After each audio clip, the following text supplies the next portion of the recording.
Sejam bem-vindos mais uma vez ao quadro mais aclamado do canal, e atendendo a diversos pedidos eu trago hoje um cara, que foi e continua sendo uma pedra para aqueles que agem nas sombras, por trás das cortinas. Alguns chamam de poder industrial, outros de interesses financeiros ou senhores do mundo. Seja como for, Bob Marley era um murro na cara dessa coja, e sem mais delongas eu inicio o nosso quadro. A realidade por trás do mito. Bob Marley. Bob Marley é sem dúvida a estrela musical mais revolucionária e influente do mundo. Suas músicas tentavam unir as pessoas, fazem elas pensar que somos iguais e existe algo bem maior e melhor que esse mundo. Uma de suas músicas, chamada African Unite, fazia afronta aos senhores do mundo, falando abertamente de onde eles saíram. Preste bem atenção na letra e veja se você não concorda comigo. África, una-te, porque temos que sair da Babilônia. Estamos indo para a terra de nosso pai. Como seria bom e agradável antes do Deus e do homem ver a unificação de todos os africanos, como já deveríamos ter feito. Nós somos as crianças do Rastaman, nós somos as crianças do homem mais elevado. Portanto, África, una-te, porque nossas crianças querem vir para casa. Portanto, África, una-te, porque temos que sair da Babilônia, e nós estamos trilhando a terra do nosso pai. Eu digo que nós estamos abaixo do sol. Una-te para o benefício dos seus povos. Una-te, pois está mais tarde do que você pensa. Una-te para os benefícios de suas crianças. A África está esperando seus criadores. África, você é meu antepassado fundamental. Una-te para os africanos estrangeiros. Una-te pelos africanos de longe. África, una-te. Aí fica muito claro que Bob sabia que o mundo está dessa maneira porque existem pessoas trabalhando por trás das cortinas para mantê-lo assim. Com esse tipo de música, Bob arrastava multidões, e isso era em nível global, não só na África. É óbvio que isso não era bom para aqueles que controlam as coisas por aqui. Mas antes de entrar nesses detalhes, vamos saber quem de fato foi Bob Marley. Porque muitos sabem apenas que ele era um cantor de reggae famoso. Fumava muita maconha e nada mais que isso. Bob Marley nasceu em 6 de fevereiro de 1945 em Seitian, no interior da Jamaica. Seu nome verdadeiro era Robert Nesta Marley, filho de Norval Sinclair Marley, um militar branco capitão do exército inglês, e Cedella Booker, uma adolescente negra vinda do norte do país. O casal estava de casamento marcado para 9 de junho de 1944. No dia seguinte ao seu casamento, Norval abandonou-a, porém continuou dando apoio financeiro para sua mulher e filho. Raramente ele os via, pois estava constantemente viajando. Após a morte de Norval em 1955, Cedella Booker casou-se com Todd Livingstone, também morador de St. Anne. O novo casal mudou-se para Tranktown, a maior e mais miserável favela de Kingston. Bob era provocado constantemente e rejeitado pelos negros locais, porque ele era mulato, e para piorar ele ainda era baixinho. Bob teve uma juventude muito difícil e isso ajudou a ter personalidade e um ponto de vista bastante crítico sobre os problemas sociais. Quando foi morar em Tranktown, Bob ainda novinho já tinha uma ligação forte com a música. Ele e seu amigo Bernie, seu irmão de consideração já que era filho do marido de sua mãe. Os dois amigos e irmãos improvisavam guitarras feitas de lata e acompanhavam sucessos vindos da América. Aliás, o que eles conseguiam captar, já que usavam um mini rádio transitorizador, conseguindo captar o sucesso apenas de uma estação. Eles ouviam Ray Charles, Fats Domino, Brook Benton. Esse era um dos preferidos de Bob. Find a warm place to spend the night. Enfim, grupos como o Drifters. Eles eram muito populares na Jamaica. Any day now,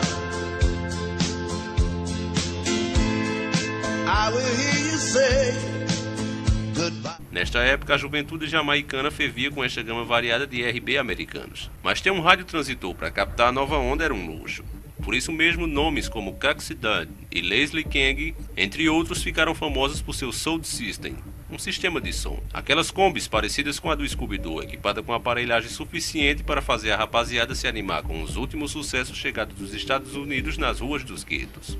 Por volta do início dos anos 60, o movimento R&B começou a decair nos Estados Unidos. Isso tornou difícil a aquisição de disco para satisfazer a dieta insaciável de lançamentos que o povo jamaicano exigia. Os donos do Sound System viram-se então obrigados a investir no talento dos músicos locais. Começava-se a desenvolver nesta época na ilha, uma música que incorporava as tradições musicais jamaicanas, com influência do R&B e das big bands, resultado no vibrante e agitado som do ska. A independência da Jamaica em 1962, deixando de ser uma colônia britânica, ajudou a compor o momento de criação de uma música originalmente jamaicana. Os donos do Sound System tornaram-se então produtores. Alugavam alguns estúdios e 2 pistas. Descobriram alguns rapazes que tivessem talento de cantar suas emoções vividas nos guetos de Kingston. Eles faziam discos de ska.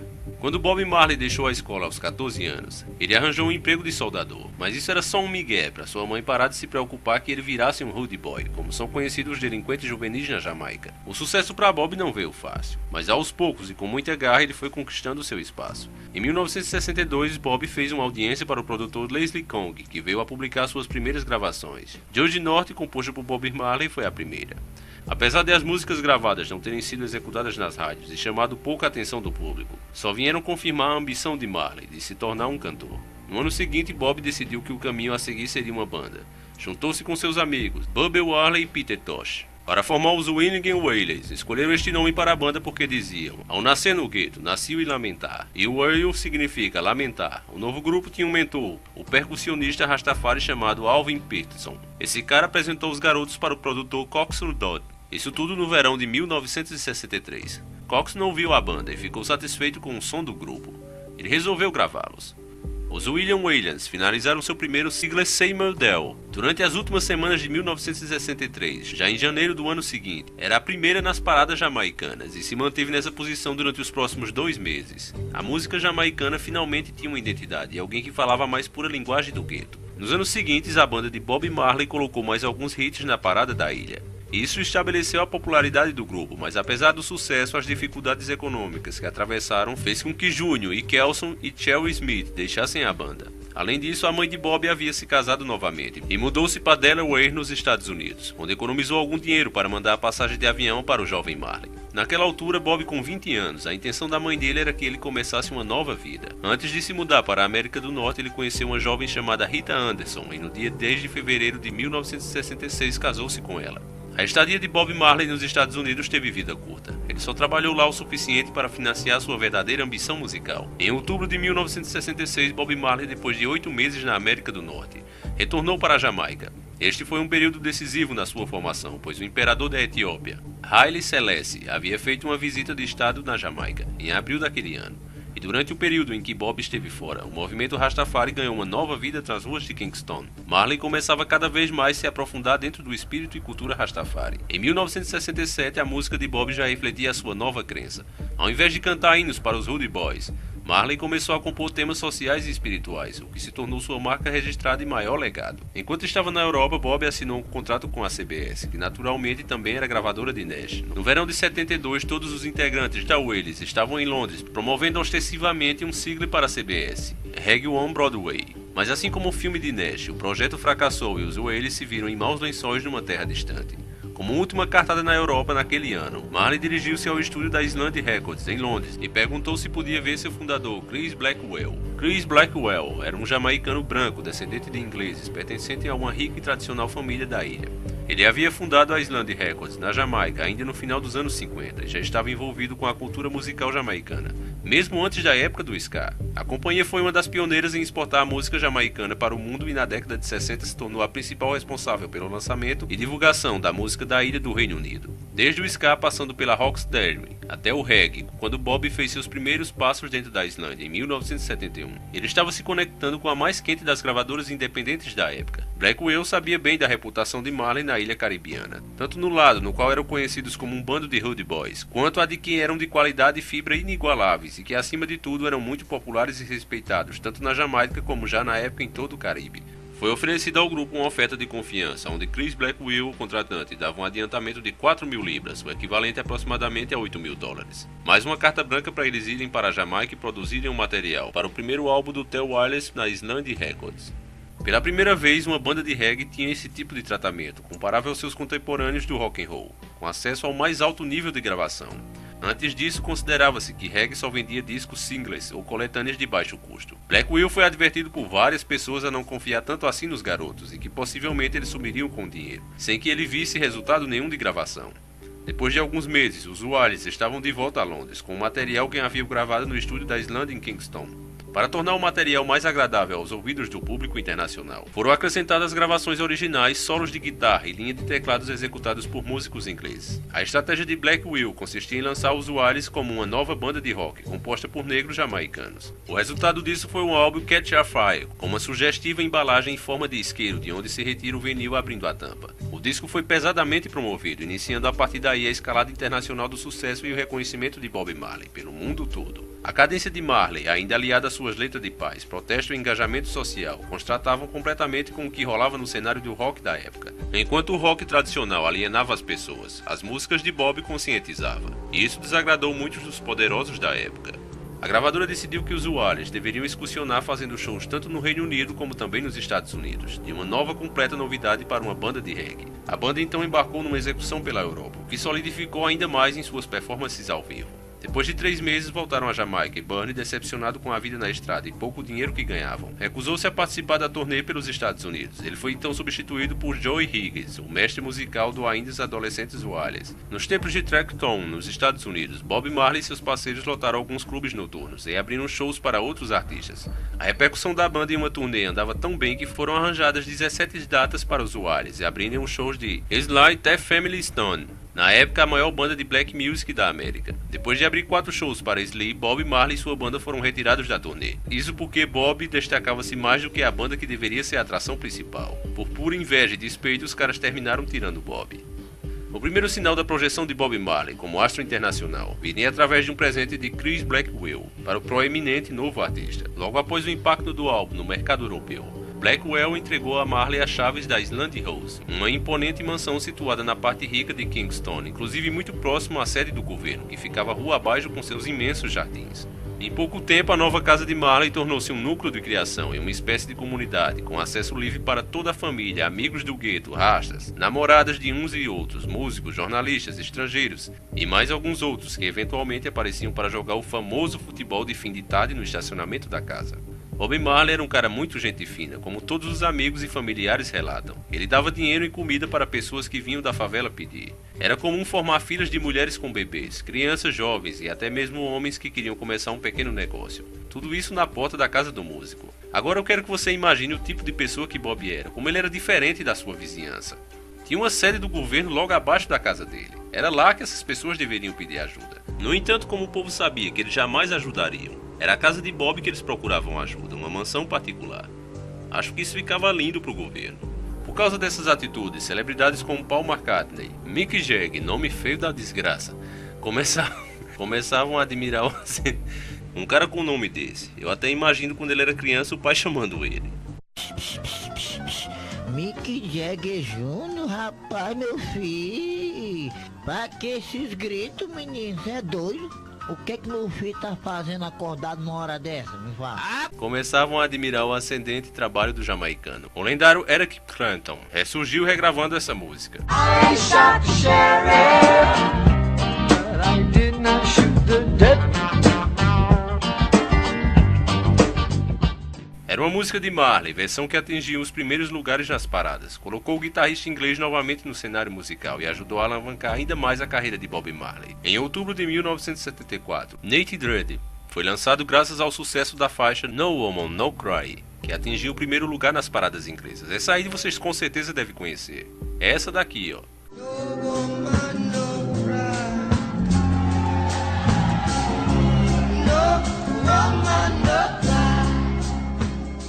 Bob Marley tornava-se ainda mais popular. A essa altura o grupo já não contava mais com Bernie Wile e Pete Tosh, que partiram para suas carreiras solo e foram substituídos pelas We Trees, a cantora Judy, Márcia e a mulher de Bob, Rita Marley. Com o lançamento do próximo disco, Rastaman Vibration, em 1976 o cantor conquistou a fama nos Estados Unidos. Na Jamaica sua fama já era quase mística, e em grande parte graças às mensagens de suas músicas. Os pensamentos Rastafari estavam se tornando muito popular nos guetos jamaicanos. Em meio a este quadro também havia o fato de o imperador etíope, Haile Selassie, considerado pelos rastas como a representação de Deus na Terra. Ele tinha falecido no final de 1975. Aqui Bob se tornou definitivamente uma ameaça à nova ordem mundial, enquanto as outras bandas trabalhavam para te alienar. Bob tentava despertar as pessoas com música cada vez mais belas, tipo essa daqui. O nome dessa música é Bad Boy. Bad boys, what you gonna do? What you gonna do when they come for you? When you were 8 and you had bad traits, you go to Garotos maus, o que querem, o que vocês vão fazer quando eles te encontrarem? Quando você tinha 8 e você tinha traços do mal, você ia à escola e aprendia a regra dourada. Então por que você está agindo como um idiota sanguinário? Se você esquentar, deverá ficar frio. Você joga isso naquele, você joga isso neste. Você jogava isso na sua mãe e joga isso no seu pai. Você joga isso no seu irmão e joga isso na sua irmã. Você joga isso naquele e joga isso em mim. Ninguém te dá uma folga. A polícia não te dá uma folga. O soldado não te dá uma folga. Nem mesmo você, filho de Já, não te dá uma folga. Pensamentos vêm e vão, e eu sei que algumas vezes você quer deixá-los ir. Você é tão mau, você é tão legal. Em 1976, as eleições estavam a todo vapor na Jamaica, em um período mais sangrento de sua história. Havia praticamente uma guerra civil entre os jovens militantes que defendiam partidos distintos. Só que muitos afirmam que toda essa guerra havia sido causada pela própria CIA, que desejava desestabelecer o governo jamaicano. Nos seus esforços para destabilizar o governo da Jamaica nos anos 70, a CIA criou um grupo de contrabando de drogas, armas e criminosos políticos. Através do tráfico de drogas, estes criminosos acabariam por tornar-se mais poderosos dos políticos com os que estavam ligados. O programa de desestabilização da CIA não só desestabilizou a Jamaica dos anos 70, mas também a Jamaica dos 40 anos seguintes. Bob Marley era um grande problema para o plano deles, como o grande artista que era, e agora também estava se mostrando ser um grande líder. Ele promoveu um show gratuito pela paz, pela união da juventude. O então primeiro-ministro líder do partido PNP, Michael Manley, apoiou e deu força à ideia do Concerto da Paz. A intenção era apaziguar as tensões antes das eleições, marcadas para dali uns dias. A CIA não podia conceber isso, e então 2 dias antes do show, a casa de Bob Marley, na Hope Road, foi invadida por um grupo de pistoleiros defensores do candidato opositor a Michael Manley. Ele disparou muitos tiros em todas as direções, com o intuito de o matar. Muitas pessoas afirmam que um dos pistoleiros era um agente da CIA. Escute isso nessa entrevista que eu dublei para vocês chamada de Conspiração. Bob Marley era um alvo dessa agência de inteligência, porque Bob estava na frente de um movimento social bem amplo. A música de Bob Marley era sobre vida, morte, era sobre política, era sobre espiritualidade, era sobre como derrubar o sistema maligno. Então, naturalmente, eles o queriam morto. Bob Marley encontrou um inimigo político em casa. Em dezembro de 1976, homens armados invadiram sua casa atirando. A CIA estava vitalmente interessada em tudo o que ele fazia. Eles tinham um arquivo dele. É quase certo que eles estavam por trás da tentativa de assassinato em 1976. It is fairly certain that they were behind the shooting attempt on his life in 1976. Bob Marley sobreviveu e ficou ainda maior. Bob Marley survived. He got even bigger.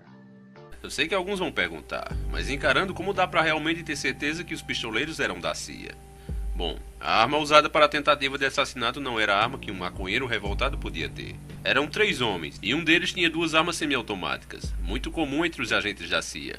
Os outros 2 tinham nas suas mãos um rifle M16. Por um verdadeiro milagre, a primeira tentativa de matar Bob foi frustrada. Ninguém foi morto no ataque noturno. Don Taylor, que era empresário de Marley, estava a aproximar-se dele no exato momento em que os homens começaram a disparar, levando vários tiros e tendo como legado deste fato uma vida sobre a cadeira de rodas. Rita Marley levou um tiro de raspão na cabeça. O projétil ficou alojado em seu couro cabeludo. Bob Marley recebeu um tiro que raspou no seu peito, logo abaixo do coração, e penetrou profundamente em seu braço esquerdo. O caso de Marley foi o menos grave entre os atingidos, sendo o primeiro a sair do hospital. No dia 5 de dezembro, Bob, depois de muitos alertas, resolveu subir ao palco do festival, mesmo sendo baleado. No dia 5 de dezembro, Bob mostrou que era macho. Depois de muitas advertências e pedidos para ele não fazer o show, ele ignorou todos e resolveu subir ao palco do festival, mesmo estando ainda baleado, ainda com os curativos no corpo. Marley se apresentou no concerto Smile Jamaica pela paz e depois mostrou seus ferimentos ao público. Nesta ocasião, ao ser questionado sobre o fato de comparecer ao show, mesmo baleado, o músico disse uma das suas mais conhecidas frases, e que mostra claramente que ele sabia contra o que estava lutando. As pessoas que estão a tentar destruir o mundo não tiram um dia de folga. Como posso eu tirar se estou a fazer o bem? Aqui fica claro que Bob sabia da existência dos senhores do mundo, que aquilo não era uma coisa regional, e sim global. A CIA foi a grande ferramenta usada por eles nessa questão. E para você entender bem a história, é preciso entender a política da época. Existiam 2 principais partidos políticos da Jamaica, o JLP, Jamaica Labour Party, e o PNP, People's National Party. O JLP são chamados trabalhistas e os membros do PNP são chamados socialistas. Ambas as partes são democráticos. No entanto, houve conflito ideológico entre ambos. O PNP havia se tornado um partido socialista, que estava a apenas 2 passos de distância de ser um partido comunista. O JLP havia adotado o capitalismo. O O líder do JLP era Edward Seagal. Ele foi muito alinhado com os Estados Unidos na época. Tinha amigos em comum com Richard Nixon e Jimmy Carter. O líder do PNP foi Michael Manley, que havia se alinhado com Cuba naquele momento. O governo americano estava muito preocupado com a Jamaica, podendo tornar-se um país comunista. Através das operações secretas da CIA, fuzis MS-16 foram contrabandeados para o país para lutar contra o Partido Socialista. A outra parte se defendeu contrabandeando a K-47 da Rússia. A CIA foi tão longe em seu plano que alguns membros de gangues que trabalhavam para o JLP receberam treinamento da CIA nos Estados Unidos. Em seguida foram enviados de volta para a Jamaica para assassinar figuras chaves. O PMP também enviou seus respectivos membros de gangues para Cuba para treinamento militar para ter figuras chaves da CIA assassinados. Depois de toda essa treta, Bob Marley mudou-se para Londres e gravou seu disco Exodus. A partir daí, então, o sucesso de Wally só aumentou e cada disco lançado destacava-se nas primeiras posições inglesas e americanas. Entenda bem, era um negro, jamaicano, nas primeiras posições nas paradas americanas e inglesas. O que de fato você acha que sentiu os senhores do mundo, vendo todo o plano deles indo por água abaixo, pelas mãos de um mulado? O plano dos senhores do mundo não podia ter dado mais errado do que isso. Ao invés de eles conseguirem matarem Bob, eles apenas conseguiram aumentar ainda mais sua fama e influência. Bob agora estava de fato ameaçando todo o plano de alienação montado por eles.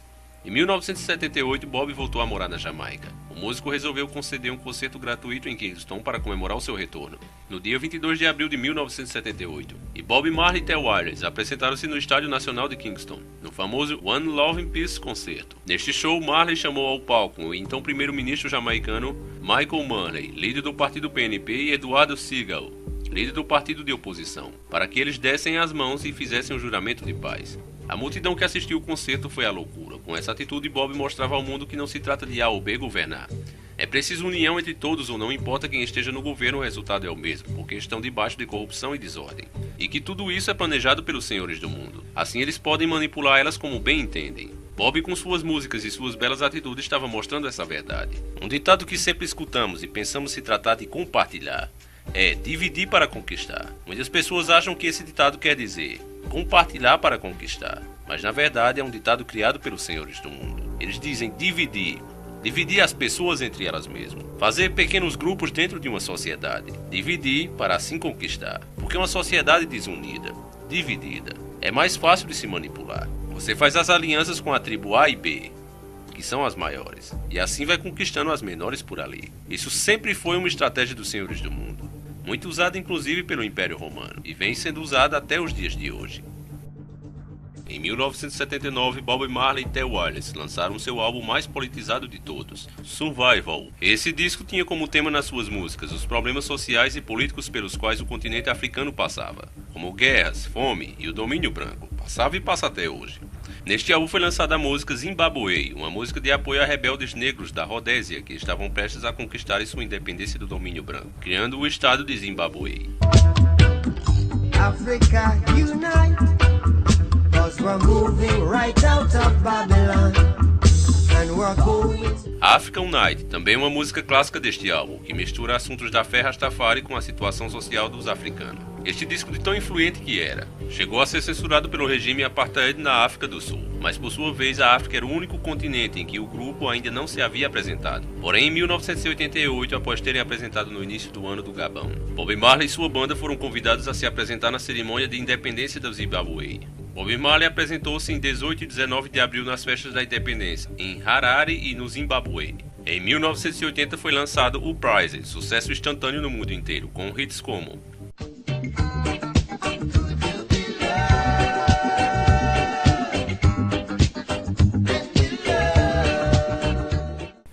e essa outra com o nome de Redemption, com uma letra fantástica, que é exatamente um murro na cara dos senhores do mundo. Uma música capaz de tirar qualquer um da alienação. Para isso, basta que preste atenção em sua letra. Por isso, vamos ouvi-la. Canção da Redenção. Velhos pirata, eles me roubaram, me venderam para os navios mercantes, minutos depois de eles me tirarem do porão sem fundo. Mas minha mão foi feita forte pela mão do Todo-Poderoso. Seguimos nessa geração triunfantemente. Você não vai me ajudar a cantar mais uma canção de liberdade? Pois tudo que já tive, canções de redenção. Emancipem-se da escravidão mental. Ninguém além de nós mesmos pode libertar nossa mente. Não tenha medo da energia atômica, porque nenhum deles pode parar o tempo. Por quanto tempo vão matar nossos profetas? Enquanto isso, ficamos parados olhando. E alguns dizem que é só uma parte disso. Temos que completar o livro. E era por isso que Bob era o cara. Os Wailers embarcaram na sua maior turnê europeia, arrastando quarteirões em todos os lugares em que passaram, incluindo o legendário show em Milão, na Itália, com um público estimado em 100 milhões de pessoas, recorde absoluto até então para qualquer banda do mundo. Bob Marley e sua banda era simplesmente a banda em turnê mais importante daquele ano, e o álbum, O Prison, bateu todas as paradas de sucesso no continente europeu. A morte de Bob àquelas alturas era uma coisa urgente e prioritária. Com ele vivo, eles jamais conseguiriam implantar a nova ordem mundial. Bob era apenas um homem, mas estava mudando a cabeça de muitos e muitos, tornando-se cada dia mais perigoso, a cada respiração. Eles sabiam que a próxima tentativa não podia falhar, e nem deixar rastros, também não podia ser violenta, pois eles viram o resultado que deu da última vez. Se Bob morresse de forma violenta, iria se tornar definitivamente um mártir, então eles usaram um dos seus métodos mais malignos, que inclusive foi usado no nosso querido Enéas aqui no Brasil, a indução do câncer. Eles convidaram Bob a um estádio de futebol em Londres. Um jogador, ao cumprimentar Bob, pisou em seu pé. Estranhamente, depois disso, o cara foi tirado de campo. A unha do pé de Bob inflamou e caiu. Ele terminou a turnê europeia com uma vasta agenda marcada. Bob Marley e a banda partiram então para os Estados Unidos, quando fizeram 2 shows no Madison Square Garden. Foi durante a segunda apresentação que Bob passou mal no palco, e começou aí a ser averiguado o que se passava com o ídolo do reggae. Bob, embora com problemas de saúde, chegou a fazer ainda mais um show, em Pittsburgh, no dia 23 de setembro de 1980. Este foi o último show de Bob Marley. Logo mais o mundo ficou sabendo a triste notícia de que o astro do reggae tinha câncer. A doença teria sido decorrente de um ferimento infeccionado no dedão do pé, aquele que ele sofreu no jogo de futebol em Londres. Eu sei que muitos vão dizer, mas encarando você tá viajando. Cara, não tem como passar câncer para uma pessoa e muito menos com um pisão no pé. Você agora esmediou o vídeo. Calma, meu garoto, que a banda não toca assim. De fato, não é possível passar câncer para uma pessoa, ainda mais com uma pisada no pé. Mas o segredo está no médico que atendeu Bob no campo. Ele não pertencia ao lugar. Esse cara deu uma injeção no dedo do pé de Bob, e sabemos que existem diversas substâncias, como já falei e mostrei no vídeo do Enéas. Eu dei até um exemplo muito famoso nos Estados Unidos.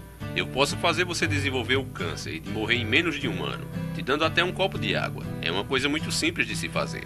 Com certeza naquela injeção devia ter algum tipo de substância letal ao nosso organismo. Com isso o Bob desenvolveu o câncer. Existe também outra possível origem que muitos acreditam que foi a indução do câncer em Bob. Depois de ele ter sido liberado do hospital, ele foi para as colinas de proteção nas Montanhas Azuis, o pico mais alto da ilha. Ele estava se preparando para um concerto. Na sua companhia estavam Black Panther e Leo Lee. Ele fez até um documentário para o Poder do Povo. Ele tinha vindo para ver Bob, ele só estava lá tocando. Foi aí que um homem branco veio ver Bob, no mesmo dia do festival Smile Jamaica. Isso foi logo após a tentativa de assassinato de Bob, aquela dos tiros. O homem branco teve permissão para ver Bob Marley. O homem o cumprimentou e disse que ele era um fotógrafo da agência de notícias de alguns famosos. Ele explicou que ele tinha acabado de chegar com a equipe de filmagem dos Estados Unidos. Ele contou como estava animado para filmar o evento. E então ele deu de presentes a Bob Marley um par de sapatos muito bonito. Quando Bob Marley calçou o sapato, ele gritou. Quando os amigos de Bob o inspecionaram o sapato, tinha uma ponta de metal de cobre na parte do dedo do pé do sapato. Neste ponto eles ainda não sabiam o que fazer com o incidente. Depois de mais investigação, eles descobriram que o homem que o tinha visitado era filho do falecido diretor da CIA. Havia agora algum pânico no acampamento. Eles estavam querendo saber agora se o metal poderia ser radioativo ou envenenado. Existem diversos artigos na internet sobre o assunto, mas ainda acho mais provável que ele tenha sido realmente infectado na injeção no dedão do pé. Porque para eu acreditar nessa teoria do sapato, seria necessário o nome do diretor da CIA e o nome do suposto cara que seria filho dele. Como eu não encontrei, eu acho muito pouco provável. Não estou dizendo que é impossível, mas é pouco provável. Agora, uma coisa que não se pode ignorar é que não resta dúvida que esse câncer foi induzido. E não seria a primeira vez que a CIA recorreria a esse método. Veja um trecho do documentário onde os caras levantam essa hipótese. Parece ser, sem sombra de dúvida, que sim. Eles marcaram Bob Marley para neutralização. E esse seria o veículo principal para fazer isso. Jonathan é nosso expert em conspiração. E diz que a teoria de Bob Marley não é incomum. Jack Ruby, o assassino de Lee Harvey, pensou ter sido injetado com câncer. William Casey, o diretor da CIA, morreu de um tumor no cérebro bem no meio do Irã, contra os hearings. É claro que esse documentário foi feito pelo sistema, e ele tenta induzir você ao erro. Dizer que câncer é injetado diretamente em uma pessoa é uma coisa de louco. É óbvio que não tem como fazer isso. O que pode ser feito é o que eu falei, ser injetado substâncias que desenvolvam o câncer na pessoa. Isso é completamente possível e eu já mostrei como fizeram. No vídeo do Enéas, basta você conferir. Eles falam tudo menos essa verdade, que é justamente para levar você ao erro. Do sistema nós não podemos confiar nunca, e nem esperar que eles dêem as mensagens verdadeiras. Eles apenas te dão uma pequena noção, mas no meio dessa noção eles tentam te enrolar a todo custo, porque eles fazem parte da mesma ordem. Diante de tantas evidências, eu ainda fico me perguntando se ainda vai ter alguém que negue a existência dos senhores do mundo. Se ainda acha pouco todos os fatos, recorra à matemática. Quais são as chances disso acontecer justamente com os fenômenos mundiais? Eu falo isso incansavelmente nos vídeos. Bob Marley estava nesse momento no auge da sua carreira. Ele nunca foi tão influente com tantos seguidores como ele tinha agora. O câncer de Bob era uma espécie de câncer de pele, chamado melanoma maligno. Os médicos aconselharam-no a amputar o dedo. Dizem que Marley se recusou a fazê-lo devido à sua filosofia Rastafari, de que o corpo é um templo e que ninguém pode modificá-lo. Esse é um dos motivos pelos quais os rastas deixam crescer a barba e aquele cabelão. Mas só que mesmo que ele tivesse amputado o dedo, como queriam os médicos, não adiantaria muito, pois todos sabem que o câncer é uma doença que se espalha pelo corpo.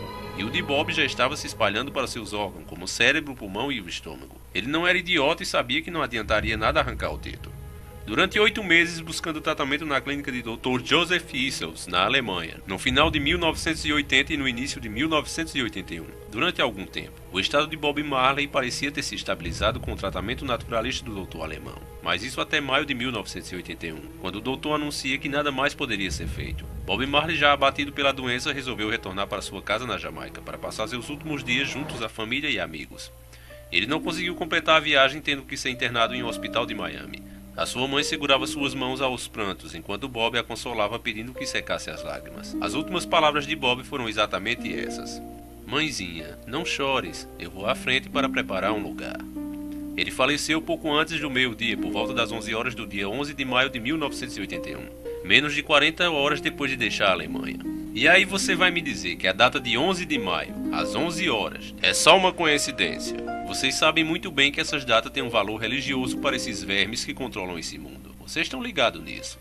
Eu falo sempre, meus bons amigos, tudo isso tem a ver com a espiritualidade. Não tem como separar as coisas, não tem como você ignorar toda a simbologia da crença desses malditos. Eles são muito precisos nas datas e tudo é feito muito bem elaborado. E não é apenas a ciência e tecnologia que ajuda eles. Eles têm ajuda também do lado espiritual. Por mais que os céticos neguem, essas entidades que eles cultuam, como eu mostrei no meu vídeo Conspiratus, parte 1, 2 e 3, não são outra coisa a não ser demônios, o exército caído. Esses seres orientam esses caras, e é por isso que nós sempre vemos o número 11 ou 13 relacionados a essas tragédias. Outra coisa que confirma a nossa teoria de assassinato é que esse médico que tratou de Bob, o alemão, Dr. Joseph Issels, a informação é que ele é um médico de superestrelas, e também médico dos nazistas. Eu acho que só isso não precisa que se explique mais nada. O cara era nazista. Era o médico que tratava dos nazistas. E vocês sabem como eles adoram os mulatos. Quem garante que esse cara não estava piorando ainda mais o caso de Bob? Por isso mesmo ele morreu tão rápido após descobrir a doença. Mal deu um ano.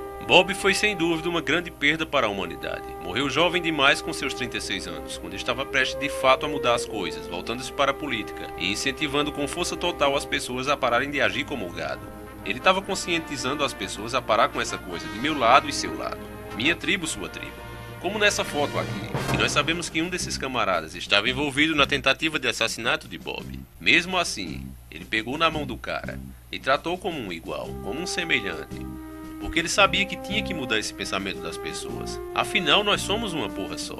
Basta você tirar a pele, e nós mesmos não somos capazes de nos reconhecer de frente a um espelho. Então por que temos tantas diferenças? Infelizmente, enquanto as pessoas negarem a existência dos senhores do mundo, eles vão continuar matando todos aqueles que tentam fazer alguma coisa para mudar esse mundo. O primeiro deles foi o nosso Senhor e Salvador Jesus Cristo, o próprio Filho de Deus. Ele não escapou dessa coja. Infelizmente é isso, as pessoas continuam a negar a espiritualidade. E assim eles têm todo o espaço para agirem nas sombras. Afinal, eles não existem mesmo e eles podem continuar matando pessoas como Bob Marley, Princesa Diane, Michael Jackson, Moonwalker, Ayrton Senna, Enéas e por aí vai. Eles estão indo para a cova muito mais cedo do que deviam. Enquanto os maus presidentes, os príncipes Charles da vida, já estão acumulando quase um século de vida e sem desenvolver nenhuma unha encravada. O que dirá câncer aos 36 anos. E ninguém acha isso estranho. Parece que nós vivemos num mundo de loucos, doentes mentais, hipnotizados. Tem horas que chega a irritar. Se nós pararmos para analisar como a morte de Bob foi lucrativa para os senhores do mundo, porque manchou a carreira dele, porque muitos alegam que isso aconteceu porque ele era um grande de um maconheiro. O que não tem nada a ver com o caso, pois se você comparar a cannabis com cigarro e bebida, você vai ver que ela é muito menos prejudicial do que elas. Eu até me pergunto, lembrando até a música do Gabriel Pensador. Pro índio nada mais faz sentido, com tantas drogas porque só o seu cachimbo é proibido. Marizinha, sente a mãe. Essa resposta eu vou dar em algum vídeo um dia. Eu quero deixar bem claro que eu não estou fazendo campanha para a cannabis. Maconha, não estou fazendo campanha para isso. Eu estou fazendo a pergunta: por que não se proíbe todas as drogas? Por que é que proíbe uma e outra não? A resposta eu sei muito bem, é uma pergunta que eu quero que você pense na resposta. O fato é que se você vai excluir uma droga, deveriam então proibir as outras também. Para nós só resta agora lamentar a morte desse cara que foi sem dúvida um grande guerreiro, um verdadeiro leão. A minha intenção ao fazer esse vídeo era mostrar a você que Bob foi um grande homem. A imprensa manipuladora sempre passa para você que ele não passava de um maconheiro. Mas na verdade Bob foi um grande revolucionário, um grande homem. Se ele fumava ou deixava de fumar maconha, era um problema dele. Não tem nada a ver com a ideia e com o ser humano que ele era. Esses dias, por exemplo, um telejumento comentou no vídeo do Enéas: o fato de você não conhecer a música de Beethoven já mostra que o vídeo não pode ter muita credibilidade. Aí você vê o raciocínio de uma pessoa idiota e retardada mental. Por eu não reconhecer que aquela música do Enéas era a Quinta Sinfonia de Beethoven, que inclusive eu acho muito ruim. Se você gosta, meu amigo, é gosto seu. Eu não gosto. E isso não tem nada a ver com o meu entendimento sobre política. O que tem a ver gosto musical com o entendimento político. Aí você vê o porquê que nós temos uma Dilma no poder. É por causa desse tipo de pensamento idiota de algumas pessoas desse tipo. Veja a frase de um cara, como Bob Marley, que muitos acham que era só um maconheiro. Não preciso ter ambições, só tem uma coisa que eu quero muito, que a humanidade viva unida, negros e brancos todos juntos. Outra frase marcante de Bob: nós não tocamos para agradar os críticos, tocamos o que queremos, quando queremos e quando quisermos. E temos motivos para tocar. Você vê aí o culhão do cara. Quais dos cantores de merda que você mesmo pode curtir por aí, que tinham peito para falar assim como Bob, e ter essa raça, essa coragem para ser assim? Outra de suas frases épicas: eles dizem que o sol brilha para todos, mas para algumas pessoas no mundo ele nunca brilha. Ou essa outra também: é melhor atirar-se na luta em busca de dias melhores, mesmo correndo o risco de perder tudo, do que permanecer estático, como os pobres de espíritos, que não lutam, mas também não vencem, que não conhecem a dor da derrota, nem a glória de ressurgir dos escombros. Esses pobres de espíritos, ao final de sua jornada na Terra, não agradecem a Deus por terem vivido, mas desculpam-se perante Ele, por terem apenas passado pela vida. Aí eu pergunto a você: você vai querer ser assim, ou vai querer ser um cara que se machuca, que sofre, mas que no fim sempre alcançará a vitória? Bob Marley era um cara tão perigoso e foi tão influente como Adolf Hitler, que usava bombas e armas para conquistar o que queria, enquanto Bob usava música. E agora, analisando os dois, quem de fato era mais forte? Um cara que usa armas para convencer as pessoas, pela lei da obrigação, ou um que simplesmente cantava para elas e fazia com que elas realmente o amassem? Fica essa pergunta para você. A canção que Bob fez com o nome War passava a seguinte mensagem para nós: até que a filosofia que sustenta uma raça superior e outra inferior seja finalmente e permanentemente desacreditada e abandonada. Isso até que não haja mais primeira classe e cidadãos de segunda classe, de qualquer nação. Até que a cor da pele de um homem seja de maior importância do que a cor dos seus olhos. Até que os direitos humanos básicos sejam igualmente garantidos para todos, sem distinção de raça. Até esse dia, o sonho da paz duradoura e da cidadania mundial e do estado de moralidade internacional continuará a ser uma ilusão fugaz, a ser perseguida, mas nunca alcançada. E até que os regimes ignóbeis e infelizes que aprisionam nossos irmãos em Angola, em Moçambique e na África do Sul, em escravidão subhumanas, forem derrubadas e destruídas. Até a intolerância e os preconceitos mal intencionados e desumanos. Os altos interesses foram substituídos pela compreensão, intolerância e boa vontade. Até que todos os africanos estejam de pé e falem como seres iguais aos olhos de todos os homens, como eles são aos olhos do céu. Até esse dia, o continente africano não conhecerá a paz. Nós africanos vamos lutar, se necessário, e sabemos que venceremos, pois estaremos confiantes na vitória do bem sobre o mal. E com essa mensagem linda, o nosso vídeo acaba aqui. Eu espero que vocês tenham gostado, porque esse foi de lascar. Foi sem dúvida um vídeo muito difícil de fazer. Eu só fiz porque vocês realmente merecem, galera. Eu tenho estado meio ausente do Facebook e aqui nos comentários, mas eu cheguei a uma conclusão. A melhor maneira de eu recompensar o carinho que vocês me dão, me apoiando, mandando mensagens, mudando-se de canal, que nós já estamos parecendo ciganos, mudando de um canal para o outro, já que esses malditos perseguem o nosso canal desde o primeiro. E vocês, meus bons amigos, sempre migrando para onde quer que eu vá. Vocês realmente são meus irmãos. humanos. E é por isso mesmo que eu me esforço. Passo horas e horas aqui planejando um bom conteúdo para vocês. Me desculpem a minha ausência nessas redes sociais, mas como disse, meu pensamento é esse. A melhor maneira de eu retribuir o carinho é fazer um conteúdo de qualidade para vocês. Pode até não ficar perfeito, mas com certeza eu fiz o melhor que pude para agradar vocês. Para lhe deixar informado, afiado, para que vocês saibam os crimes que esses malditos estão fazendo contra a humanidade. Para despertar cada dia mais um. E graças a Deus estamos conseguindo. Cada dia nossa família cresce mais. Não podemos deixar de compartilhar os vídeos, dar o joinha, se inscrever no canal, se inscrever na nossa página, faça seus comentários, comentem entre vocês. Afinal, nós somos uma família. Um abraço e até o nosso próximo encontro. Sempre encarando o sobrenatural.